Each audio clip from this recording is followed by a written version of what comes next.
Okay. Welcome everyone. Is there anyone online? Okay. Welcome everyone. Welcome everyone. Is there anyone? Looks like no one has joined.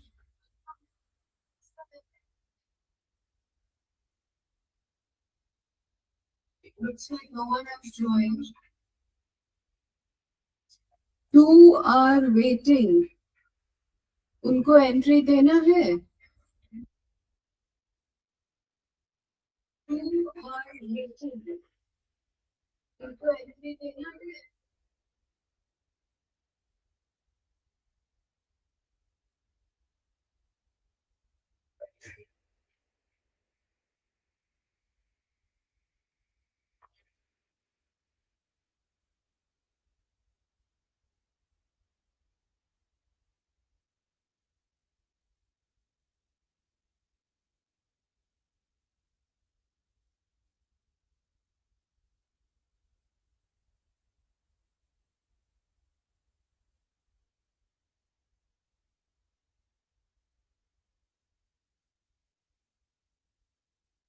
You have to allow them to enter.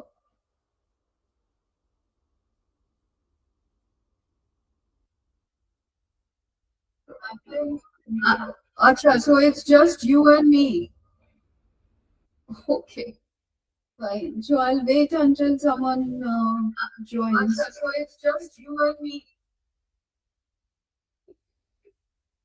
I'll wait until someone. Are they watching? Can you tell how many people are watching? तो आप उनको entry दे सकते हैं.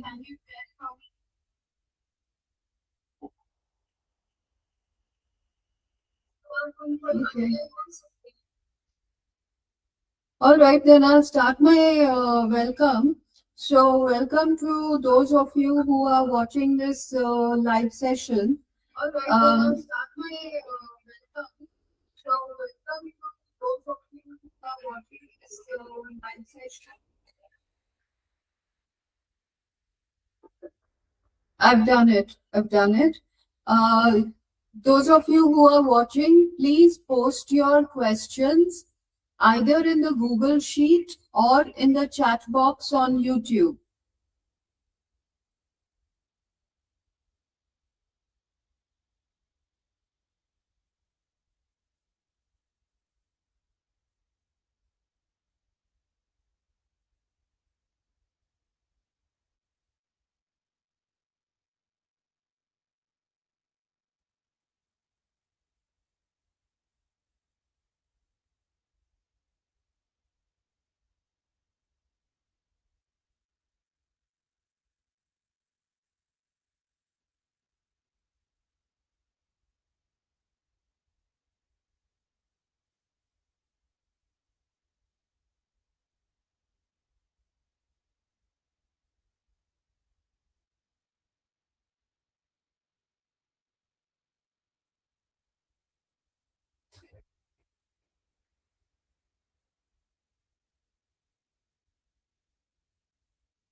Okay, there is one question from Mr. Sari Mehmed.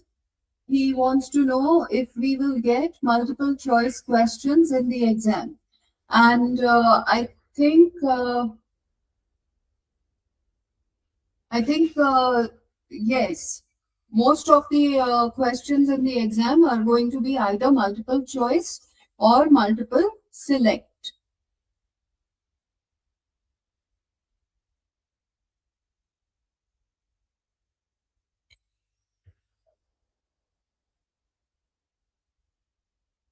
Oh, if we will get multiple choice questions in the exam.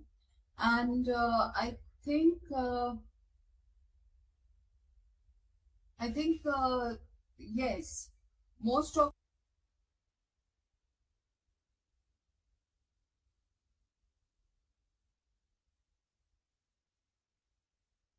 the next question is from Dhanvin Richie. Will there be long answer or short answer type questions in the exam? NPTEL exams are, at least in this course, they are all objective style. They will be numericals and based on qualitative understanding and concepts. And they will all be either multiple choice or multiple select.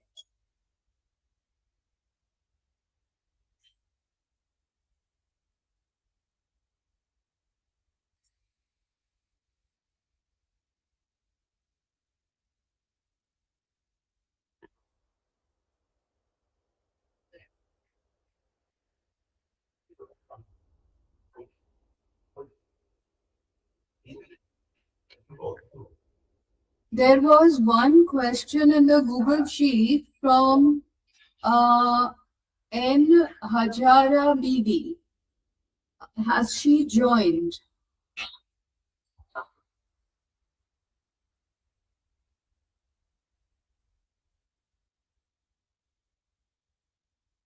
Has she joined?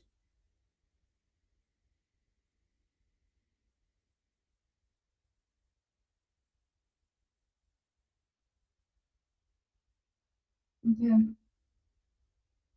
No, it seems.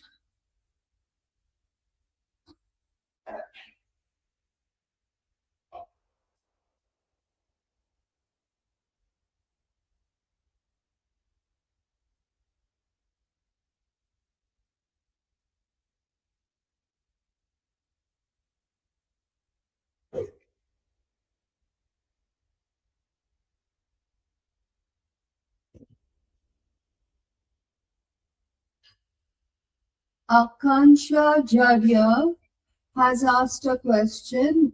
Will there be numerical questions? And if yes, what is the weightage of that? There will definitely be numerical questions. And at this point, I don't remember the weightage, but there will be a significant number of numerical questions.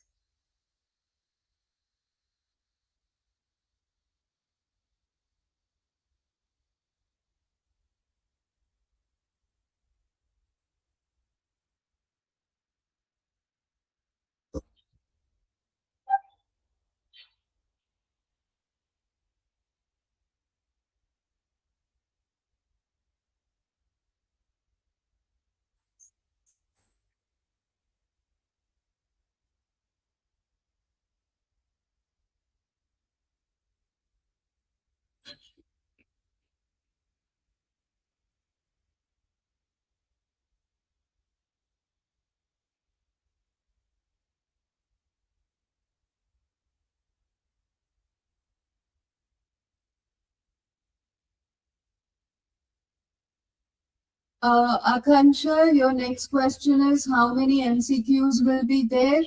At this stage, I don't remember, but there are a good number of MCQs. Most of the questions are MCQs, and there are a small number of MSQs. Okay, multiple select.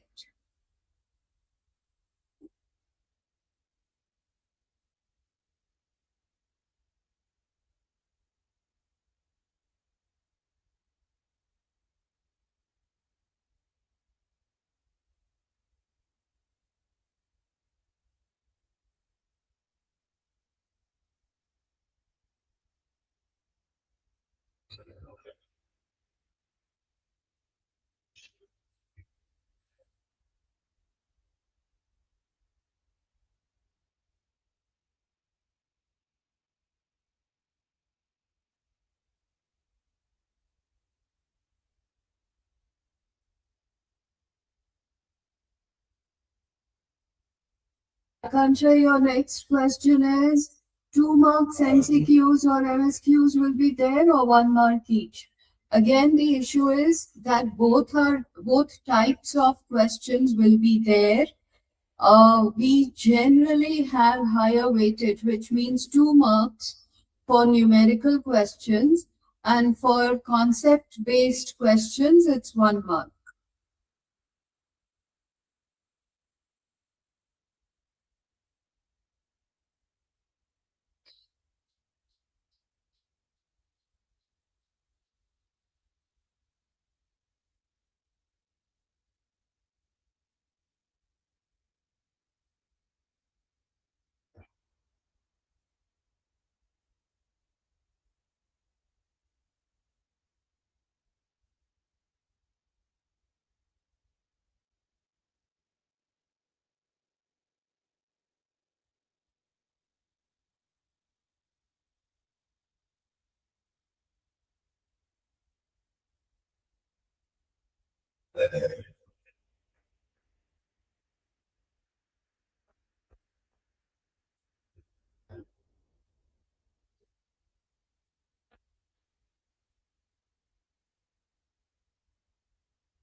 Uh, Shakti has asked a question.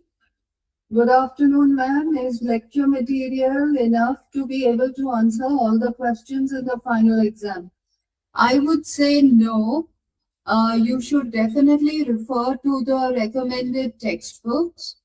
Most of the questions will be answerable based on the lecture material, but there are definitely a few questions outside that. Okay, so they are from the textbooks. If we don't, hold on. Akansha wants to say, ma'am, if we will refer just to the course material, then we should be able to score good. Means if we don't see the videos and just refer to the material. I'm not sure what you mean, Akansha. The lectures are videos, right? NPTEL is based on video lectures. So when you say lecture material, does that mean transcript?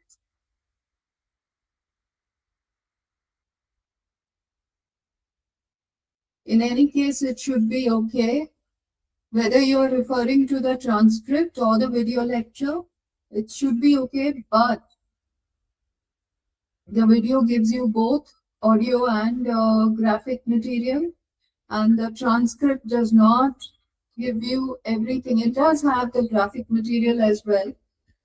It's up to you. I don't want to say anything about that. Whatever you are comfortable with will work. Outside that. Okay. So they are from the textbooks.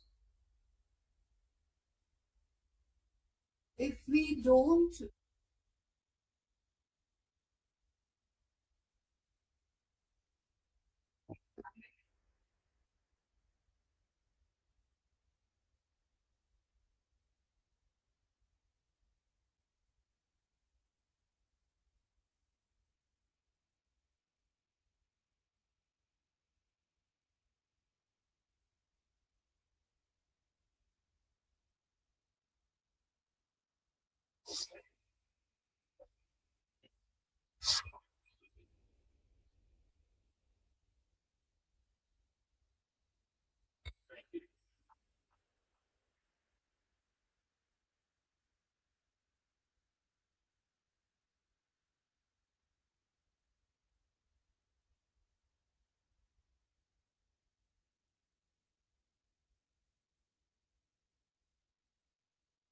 I don't want to say anything about that. Whatever you are comfortable with will work. Outside that, okay? So they are from the textbooks. If we don't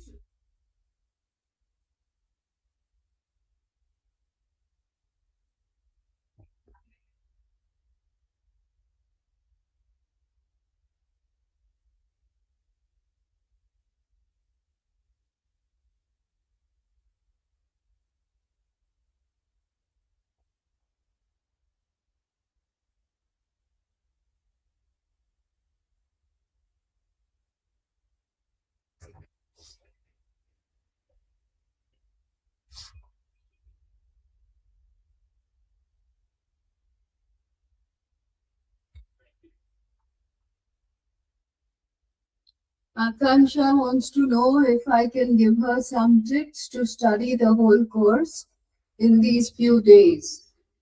Um, I do agree with you, Akansha, that the transcripts are a very good method for studying. You can refer to the old exams if they are available. Round 1 and round 2 both have assignments. Both have exams are not available, but assignments are available for both rounds, round 1 and round 2. So you should refer to them. You can use them for self-assessment, and you can also refer to the textbooks. And they will have some problems and so on. And you can use that for practice as well as for better understanding.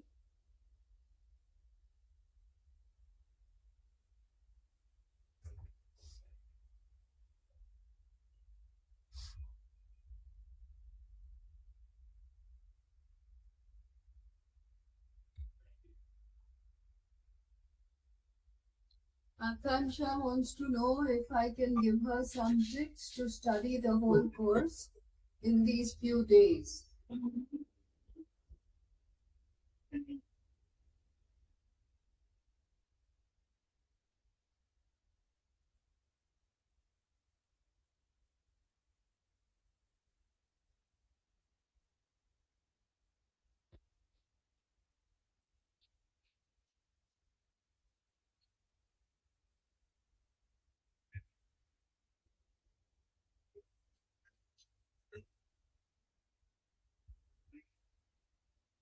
Yeah, Akansha, ma'am, from where can we get those previous assignments?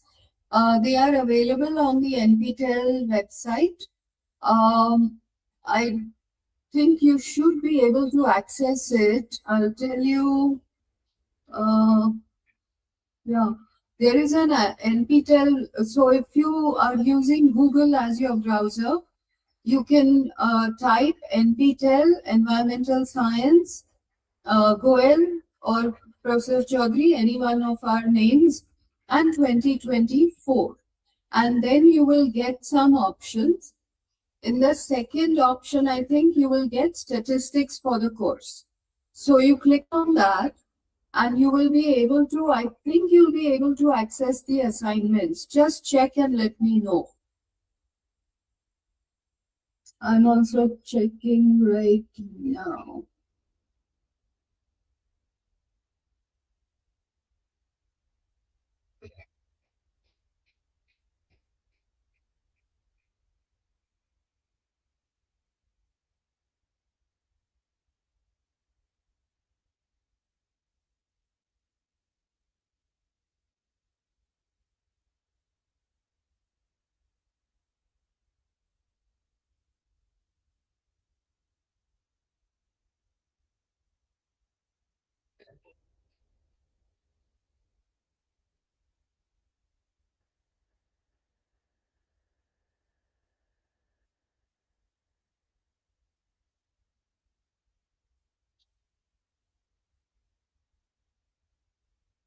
Just to complete the answer to Akansha's questions, please check if you are able to access the previous assignments, okay?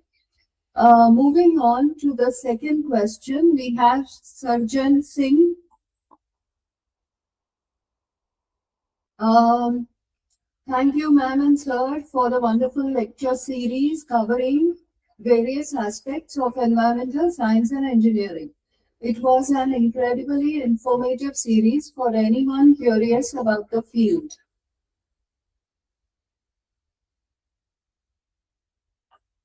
After seeing this, I must say that I will definitely enhance my efforts to protect the various environmental matrices around me using these principles. Can you briefly explain the current efforts that institutions like IITs and FRI are making to protect the ecologically sensitive zones of the Himalayas, especially in light of the proposed hydro plants in these areas? Also, are EIA EMP documents accessible to the general public in their local languages? That's a very long question. Thank you for letting us know that you liked the lecture series. That is very nice for us to know. Thank you. In terms of your next question, to protect the various environmental matrices and what are institutions like IITs doing to protect ecologically sensitive zones of the Himalayas, and whether the EIA documents are available. Now, I have relied on EIA documents that are available in English. Whether they have been translated into local languages, I'm not aware of that. I have not even looked for that. Perhaps you can look for it. Okay, so we definitely have EIA documents in English. There is no problem with that. Your other question is to protect the ecologically sensitive zones. What are IITs doing? I think we are all working on various projects. I know that there are several faculty in every IIT that is involved with environmental science and engineering. We are all involved with environmental impact assessments for ecologically sensitive zones, not just in the Himalayas, but all over the country. So, this is a major area of work. People are continuously working on it, and they have been working on it for more than 50 years. So, we continue to do that. Okay. And whether there are hydropower projects, whether there are other types of projects, we are all working on these projects. And I think we will continue doing so in the future. Rohan Jadhav wants to know how is climate change affecting the ecology and economy of Himachal Pradesh, particularly in terms of glacier melting, landslides, and shift in agricultural patterns. That's a very good question. It's very pertinent as well as very important in today's times, you know. So, climate change, and I think in my slides, I may have discussed this in I think the latter part. If you refer to my lectures in environmental rules and regulations and policy, you will find some information about EIA, and you will also find some case studies. In these case studies, we have, at least I have covered, uh, I think I've covered the Tista incident, and I think I've also covered the Uttarakhand floods. Okay, so most people would say that what happened in Tista was definitely glacier melt. And actually, no, I am confusing things. Yes. You may have heard about the.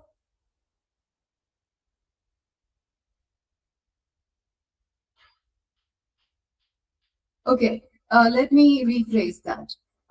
If you remember the flood in Tista a couple of years ago, there was what is called a glacial lake. It was thawing, and the flash flood that happened was because of that. Okay, so glacier melting, glacier retreat, all these are examples of what is considered climate change. Okay, so the warming of the entire global, I mean, basically the Earth is going to lead to glacier retreat as well as thawing of these glaciers or glacial lakes and so on. So that is definitely a problem. Now, floods will result in landslides. Okay, so deforestation, soil erosion, climate change, all these, some of these factors are related to climate change. Some of them are, they were there long before climate change became an issue. So just remember that deforestation, soil erosion are responsible for landslides. Floods, earthquakes, all of them contribute to landslides. All of these factors are going to contribute to them. Shift in agricultural pattern will also result in erosion. It will result in landslides. So all these problems are definitely there.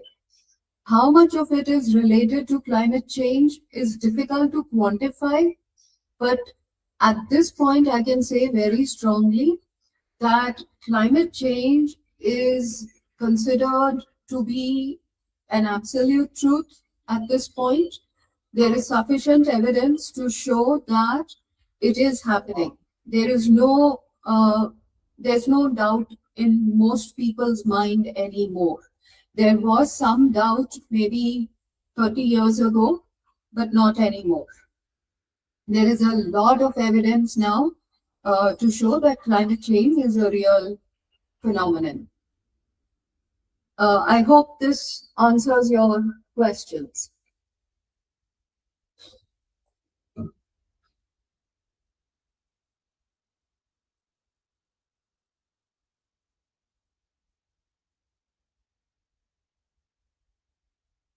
Akansha and all the others who are watching, I will share the website link. If I find the website link for the assignments, I will share it in the discussion forum. I can't do it right now because the bandwidth is used up.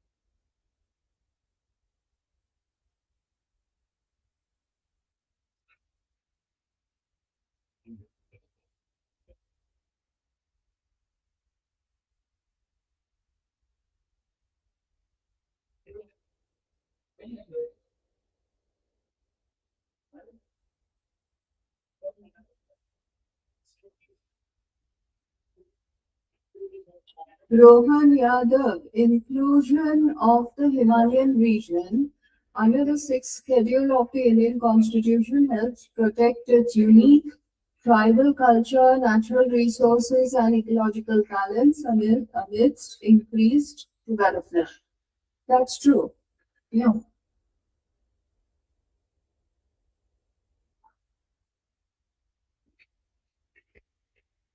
See, we now have so many ecologically sensitive zones that are regulated by the Ministry of Environment and Forests and Climate Change. So all of that is now almost taken for granted because these are areas that are fully protected, they are fully conserved. There may be minor transgressions, there may be certain incidents that happen in certain areas once in a while. But by and large, my understanding is that these are demarcated zones and the government is supposed to take care of these areas. Ma'am, is there any link for MCQ to practice this course? I will share any possible link in the discussion forum after this live streaming is over.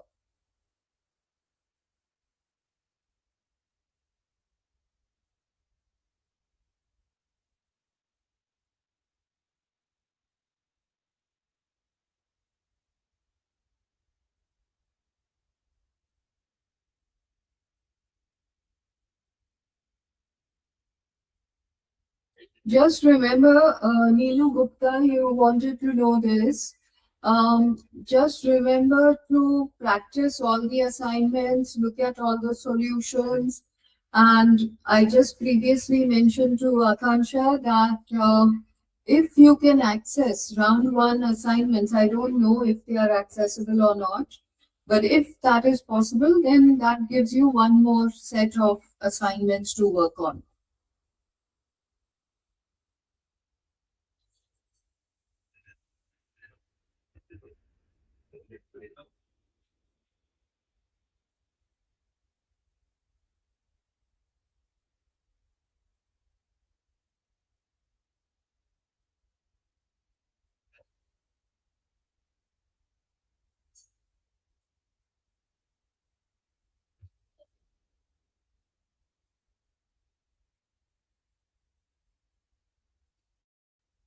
Please repeat which assignment. I'm not sure I understand your question, Neelu.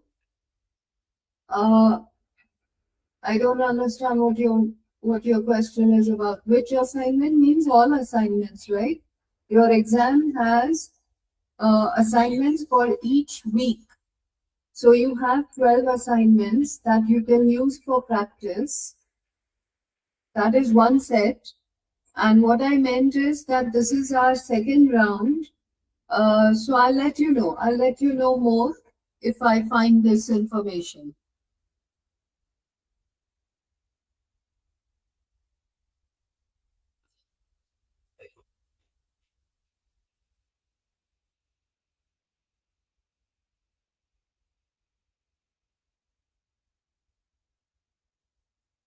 You're welcome, Neil.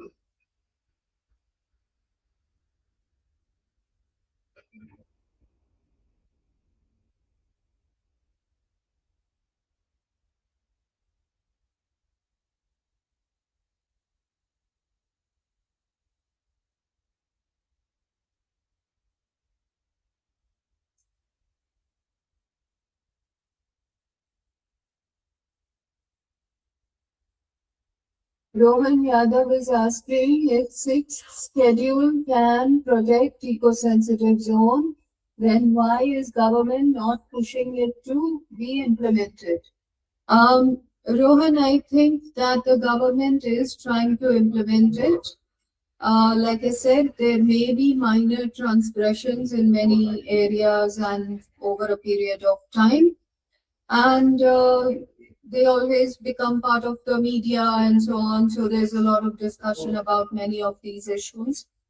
But the rules and regulations continue to be there, and implementation is the domain of the ministry as well as CPCB. So I think they are doing what they can, and I can say that the public has a has an obligation, has a duty to point out any transgressions. So then action can be taken.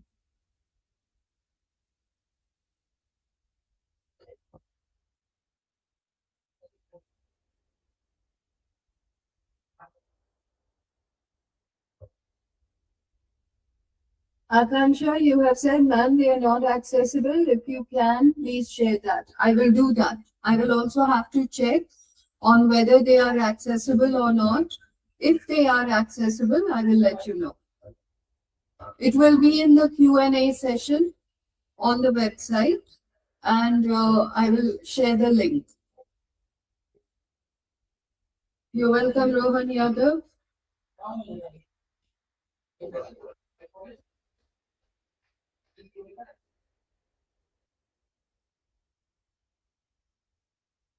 Sarjan Singh asks, can India achieve net zero using nuclear energy? The government recently announced that private partnerships for nuclear power can be pursued along with the construction of more nuclear reactors. Hmm. I have a little bit to say about nuclear power. Nuclear power is not considered a renewable energy resource. Maybe I don't know why people are talking about it as a net zero, because yes, there are no carbon emissions, but there are several other problems associated with nuclear power. So the focus currently is, at least in academic circles, the focus is on renewable energy. Um, what else is? Yeah. So yes, I am aware of the fact that the government is encouraging nuclear power and that may help achieve net zero carbon emissions. So, well, maybe can this significantly contribute to achieving net zero, especially considering that coal is highly polluting and hydropower plants pose land displacement and other ecological issues? I do agree with you that your point that coal is highly polluting and hydropower plants are problematic because of displacement of people as well as deforestation and other ecological issues. Yes, those are the arguments in favor of nuclear power as well as renewable energy. So that is well known. It may solve some of the problem. How much is entirely dependent on the government policy, because it's up to the government to decide what fraction of the total electricity that is required in the country, how much of that should come from nuclear power.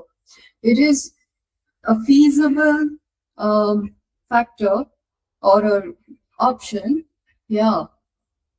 But like I said, the problems are how to deal with spent nuclear waste, where will it go? And there have been incidents in the past where nuclear waste has actually ended up in municipal waste.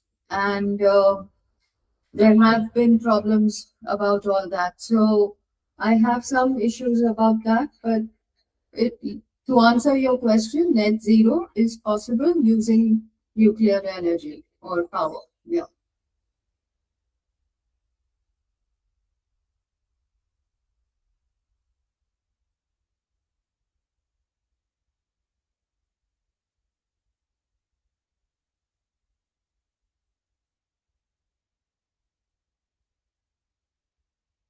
Sarjan Singh, thank you, ma'am, for sharing your insights. Akansha also says thank you. Uh, Thank you, everyone, for joining the live session. Do we have some more questions?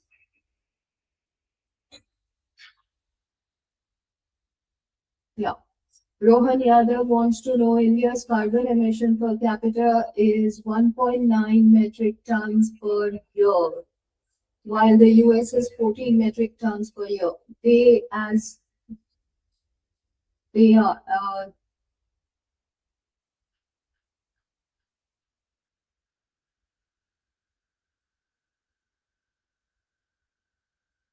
I'm not sure I understand your point, except that you are saying the US is representative of developed countries and India is representative of developing countries, which is why our energy usage is so much less compared to the US.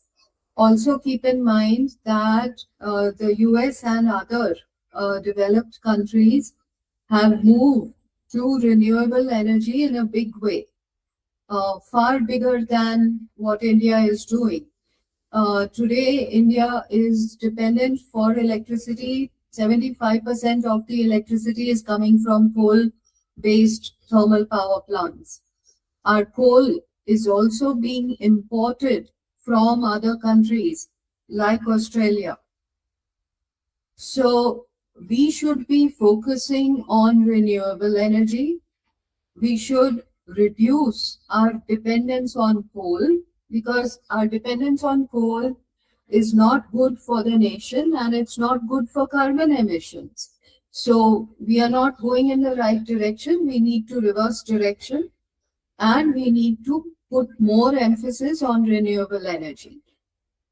The nuclear energy step is definitely better for reducing carbon emissions, but like I said, handling spent nuclear waste is a major problem.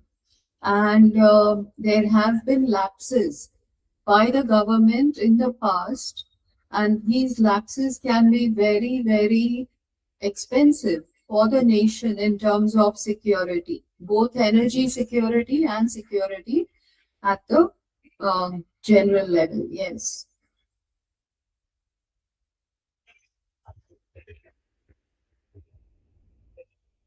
Thank you, ma'am. Have a great day ahead. Thank you, Shakti, for watching.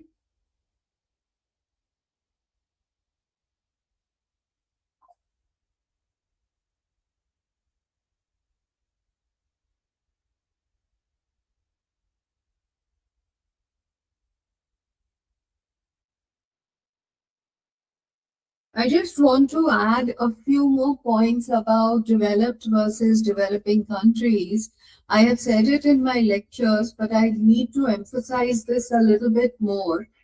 The developing countries the developed countries are definitely using more electricity on a per capita basis. There is no second thought about that. What is an issue for the first world or the developed world is that the total carbon emissions coming from a country like India is very high for the simple reason that our population is higher. Okay. So today you know that India is the most populated country in the world.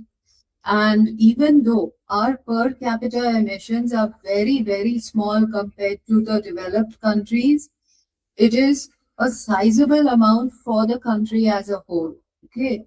And that makes them worry because they are worried about climate change and they want to reduce carbon emissions. So their total contribution of carbon to the atmosphere is perhaps less than our total contribution to the atmosphere, even though our lifestyles are much cheaper in terms of electricity usage and our per capita emissions are definitely less. There's no doubt about that. But it is the number of people in the country and the country as a whole that is compared. See, when people have discussions at the global level, they compare countries. They don't compare per capita emissions. They are comparing total carbon emissions. And when you see total carbon emissions, it becomes high because of the population. That is one point I want to make. And the second point that I want to make is the developed countries are focusing on renewable energy. Their share of renewable energy in the total usage of different sources is much greater than what we are doing. So we are, like I said, not doing the right thing. We are still obsessed with coal-based technology and we need to move away from that. India today is 75% coal-based thermal power plants, and the US has 40% renewable energy. We are at 20%. As a country, we should be setting an example, but we are not.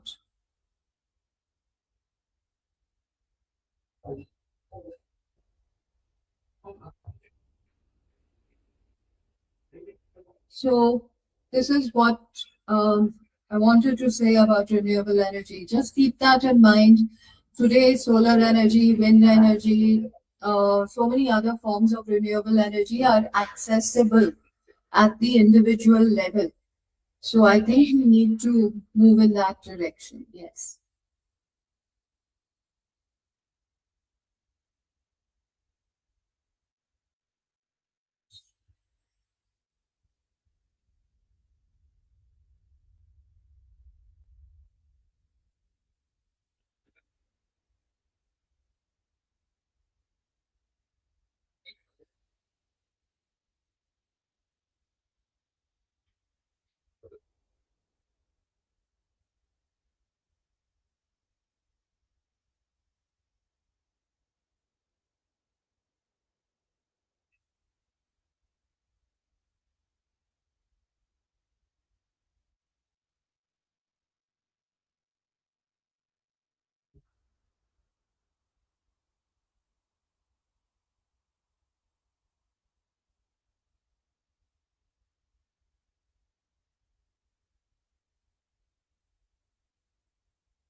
It's still on. You want to say something?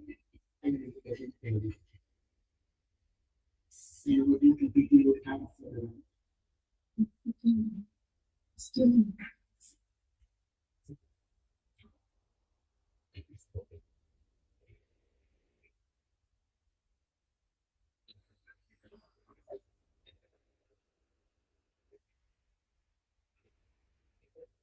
Okay.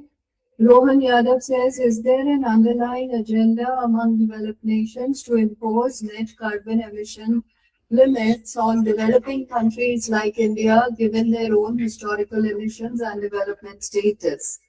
And how might this approach impact global equity and sustainable development? This is a very good question, Rohan. When I was preparing these lectures, I had to really go into it. And what I just said before you asked this question applies again, so I can only repeat myself. We are a developing country. Our lifestyles are much lower than the lifestyle of any individual in developed countries. So there is no doubt that at a per capita level, we are not emitting as much carbon as, let's say, an American or a European might be emitting. Okay. Now, having said that, I also mentioned that it's the population that is making them panic. Why are they against India and other nations like India? The reason is that the total carbon emissions coming from a country like India is too high because of the population. It's not because, it's definitely not because of our lifestyles. So that is definitely true. Now, I don't see any underlying agenda. I don't want to say it. There may be factors. I'm not a social scientist who can study these factors and tell you about that. There may be political factors. There may be certain types of prejudice and so on. That may be possible. It's too difficult for me to answer that point. But I'm just telling you what I do understand, that total emissions from countries like India are making developed nations panic. But we also are the most populous country today in the world. That is what we are number one in. What can we do about global equity and sustainable development? That's a really good question. This is definitely not going to help in global equity. And again, I will say only one thing, that we need to recognize all these factors. We need to move towards renewable energy because climate change is definitely a reality. We cannot turn away from the fact that climate change is happening. Okay. It is in our interest to not get into this political debate between what is called the first world and the third world, or developed versus developing. Whatever terms are used, these are old terms, new terms, it doesn't matter. Bottom line remains the same. What I'm trying to get at is, let us recognize the fact that climate change is happening. It is in the interest of every country to move away from carbon emissions, okay, or greenhouse gas emissions. And the only way to do that is to turn towards renewable energy. Let's not make it political. Let's make it a scientific answer rather than a political answer, a geopolitical answer. Now, how will that help global equity? I think you can still have electricity, right? If electricity is an indicator of lifestyle, standard of living, etc., we can still have electricity. It's not a problem because renewable energy technology exists. It is successful. It is possible to be at net zero.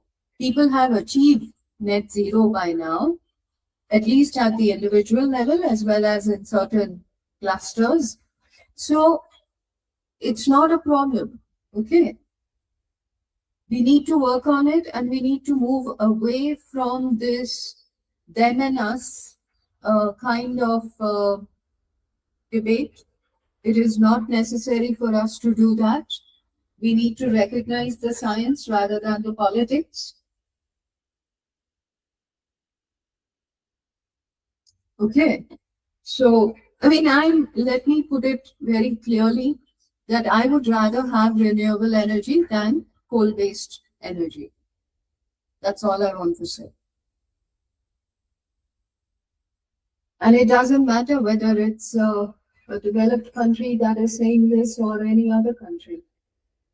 Um, just remember that you're asking about global equity and sustainable development. So, both both these objectives can be served by renewable energy as well as addressing the issue of climate change. So in my mind, looking at it from a pure scientific perspective, I don't have any conflict in my mind because all three objectives can be served by pushing for renewable energy. I hope that I've answered your question. Neelu Gupta says, is this thing also dependent on total area of the country?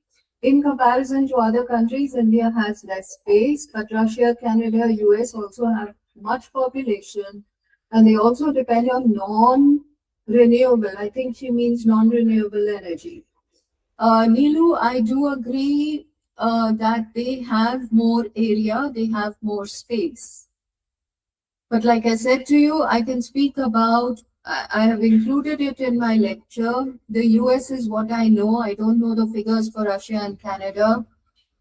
What I do know about the US is that their share of renewable energy is much higher than our share of renewable energy. And we have the technology, we have everything that we need to increase the share of renewable energy within our country. So all the other factors can be ignored and we can continue to push in that direction. Okay. Um, Wars are also adding carbon emissions by developed countries. I think it has a big impact on climate change in coming days. You have asked another geopolitical question. Yes, war is definitely adding carbon emissions to the atmosphere, and people should recognize that. Okay, that everyone should recognize that, and most people do. Yes, they are definitely not helping the world in any way.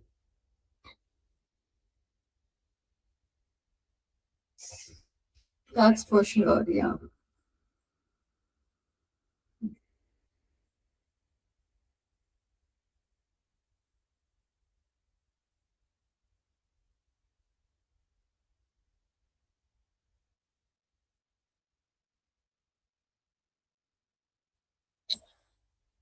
There is no doubt that these are geopolitical questions, these are economic questions.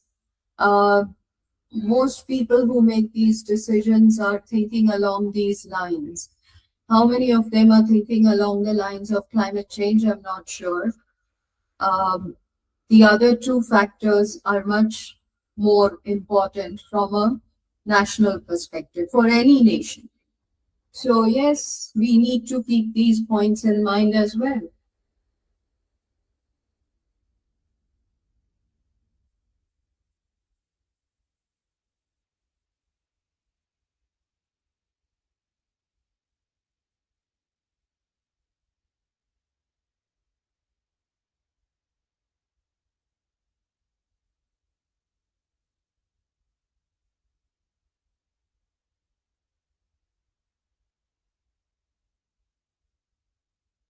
Neelu Gupta, you're welcome.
Okay, I think we have come to the end of our live session. So thank you everyone for joining and asking very interesting questions. This has been quite a lively session. So thank you all. And you can all put in your remaining questions in the discussion forum in the Q&A section, and I will try to address them if possible. Rajita, can we close?